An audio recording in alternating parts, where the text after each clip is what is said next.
Halo pemirsa Liputan 6, selamat datang di Sedang Viral. Nah, karena saat ini kita akan ngobrolin sesuatu yang sedang hangat diperbincangkan di kalangan masyarakat, terutama di ranah media sosial.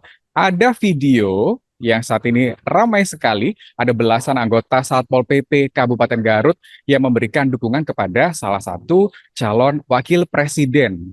Nah, emang boleh atau bukannya harusnya netral ya, karena kan termasuk dalam di bawah pemerintahan gitu ya. Nah, untuk membahasnya, saya sudah bersama dengan pengamat hukum tata negara dan juga pengajar Jentera Institute. Sudah ada Mbak Bivitri Susanti. Mbak Bivitri, langsung aja Mbak. Ini setelah abdesi, kemudian muncul Satpol PP yang kemudian memberikan dukungan terhadap salah satu calon wakil presiden. Nah, Mbak melihat itu bagaimana Mbak menurut Anda?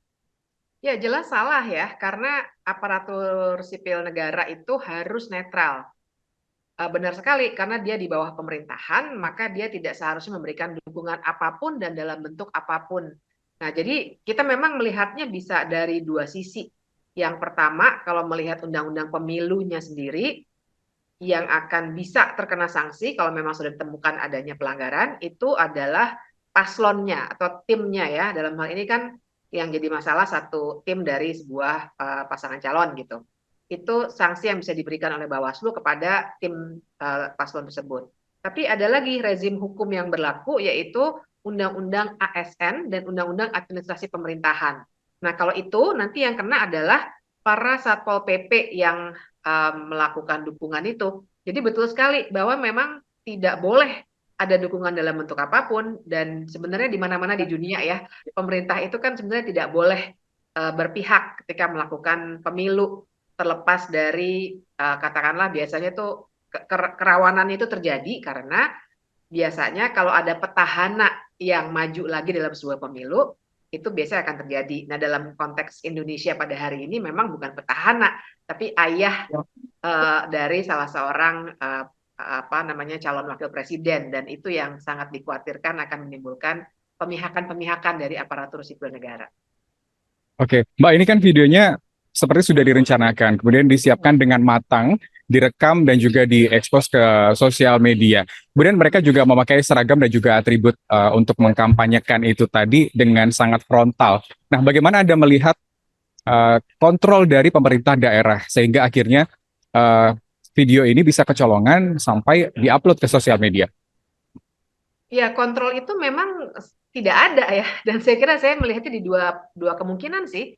Pertama, memang sudah diketahui duluan dan didiamkan saja. Ya kan, kita juga harus cek konteks politiknya itu, karena memang ASN itu atasannya Satpol PP adalah kepala daerahnya, dalam hal ini bupati ya.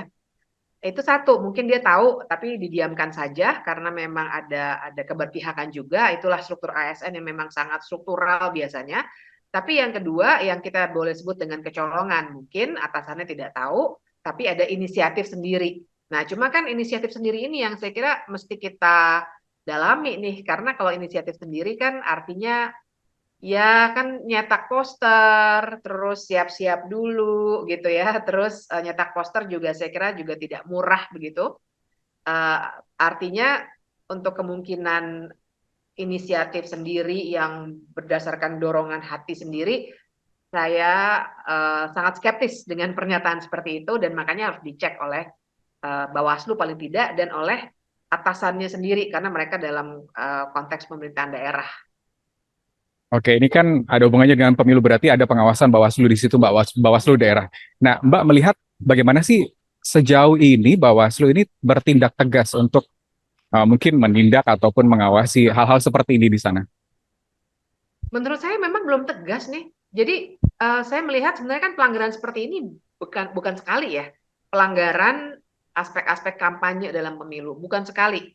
Kita juga tahu misalnya ada kasus Car Free Day di Jakarta, ada pemasangan baliho di Batam, dan beberapa lagi lah yang sudah viral juga begitu. Tapi itu juga baru rame ketika sudah viral, sementara Bawaslu-nya sendiri juga sepertinya tidak tegas ya. Kita bisa melihatlah dari beberapa kali narasi yang diungkapkan, misalnya mereka tidak berani memanggil, terus tahu-tahu jadi berani memanggil, terus kemudian juga pernah berlindung di balik definisi-definisi yang kelihatannya tidak jelas, dan bahkan kemudian yang kelihatannya tidak jelas ya. Maksud saya begini, yang sering digunakan itu definisi yang kaku sekali. Misalnya begini, Satpol PP. Saya sempat mendengar juga Satpol PP ini oleh kepala KSP dikatakan bukan ASN tuh, jadi tidak bisa kena disiplin ASN. Nah, menurut saya ini juga suatu anggapan yang salah, karena kalau kita lihat Undang-Undang ASN yang terbaru itu baru tuh 2023 nomor 20, itu ASN itu ada memang PNS, tapi ada juga pegawai pemerintah dengan perjanjian kerja. Nah, Satpol PP itu sempat dipermasalahkan karena dia statusnya honorer. Tapi sebenarnya sejak Undang-Undang ASN yang baru, mereka harusnya diangkat. Tapi lepas dari definisi, ya ketika seseorang memang sudah berada dalam struktur pemerintahan, maka dia harusnya sudah kena aturan main supaya dia tidak berpihak. Nah, ini yang harusnya ditertibkan begitu. Dan kembali ke soal Bawaslu-nya, Bawaslu sendiri juga sering berlindungnya di balik hal-hal seperti itu. Misalnya, nggak ada masalah karena tidak sedang pakai baju untuk kampanye, misalnya begitu ya. Dan yang saya melihat Bawaslu kecenderungannya belakangan ini seperti itu. Barangkali juga karena tadi ya ada relasi dengan pemerintahan yang sekarang, dan juga yang kedua yang saya lihat tuh belakangan ini juga ada ancaman balasan dari paslon-paslon tertentu yang bilang akan melaporkan ke Dewan Kehormatan Penyelenggara Pemilu atau ke yang lainnya gitu. Jadi mengancam balik malah.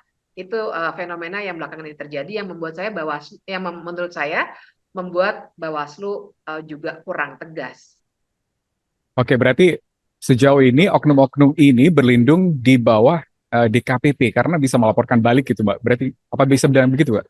Iya, jadi kan Dewan Kehormatan Penyelenggara Pemilu itu dewan etiknya KPU dan Bawaslu. Nah, jadi saya sudah mendengar bahwa paslon tertentu itu sudah mengancam melaporkan secara etik Bawaslu yang dianggap ya mungkin dianggapnya dengan segala macam dalih hukumnya begitu ya, dianggapnya justru menekan paslon tertentu. Nah, seperti itu.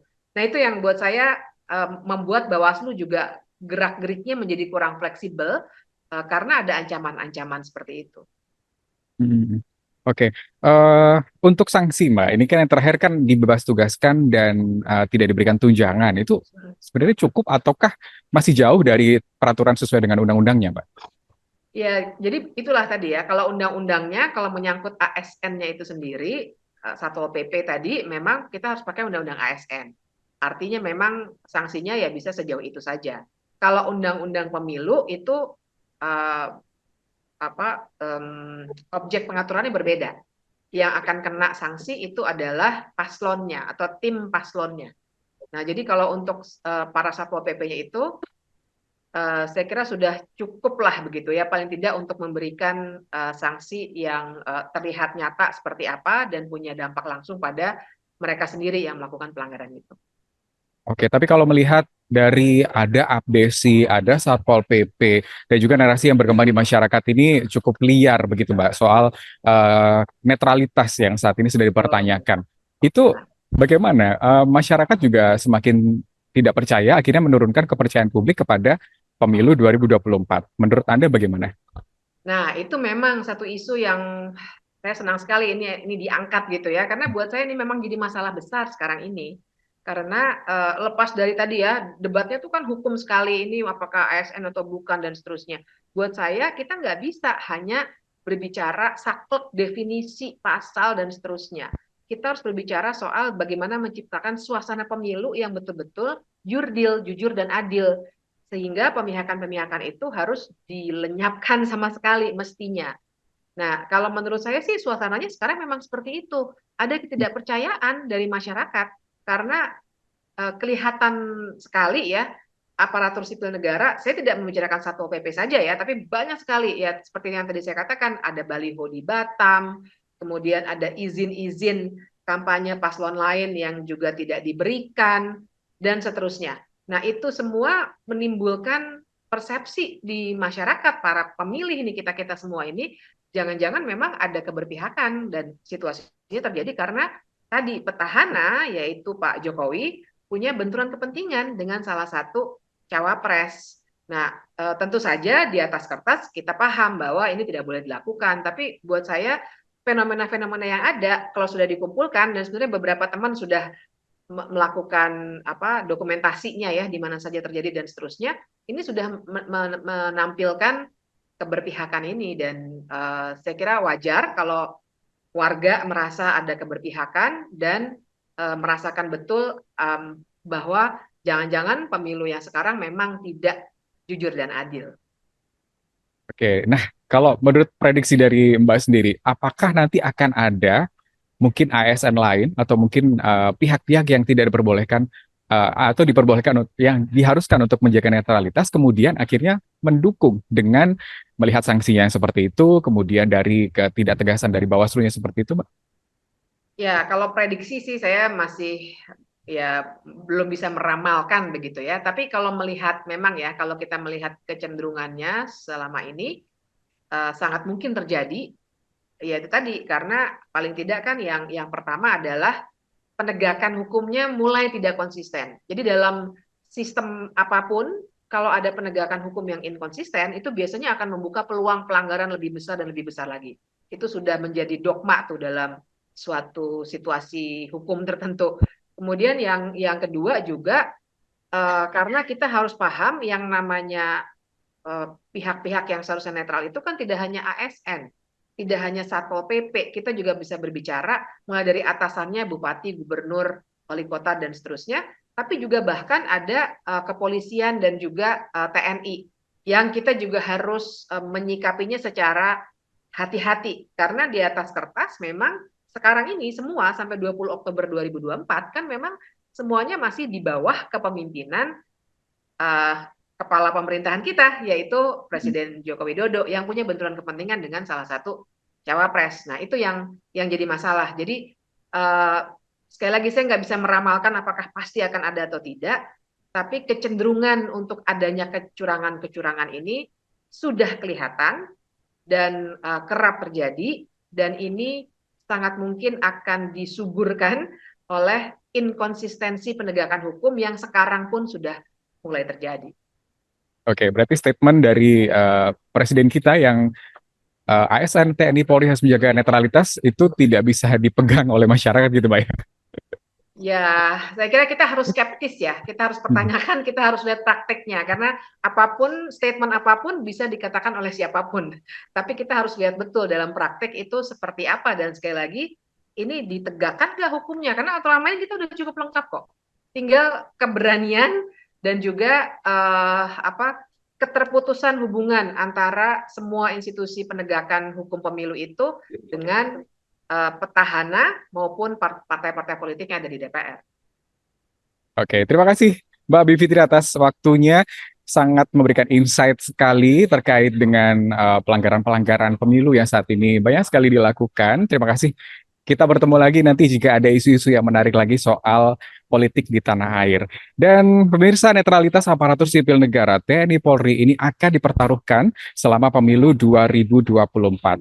Terakhir, ini adalah tugas kita sebagai masyarakat untuk mengawasi, bahkan kita bisa melaporkan jika ada yang melanggar. Saya Rusdi Maulana, terima kasih dan sampai jumpa.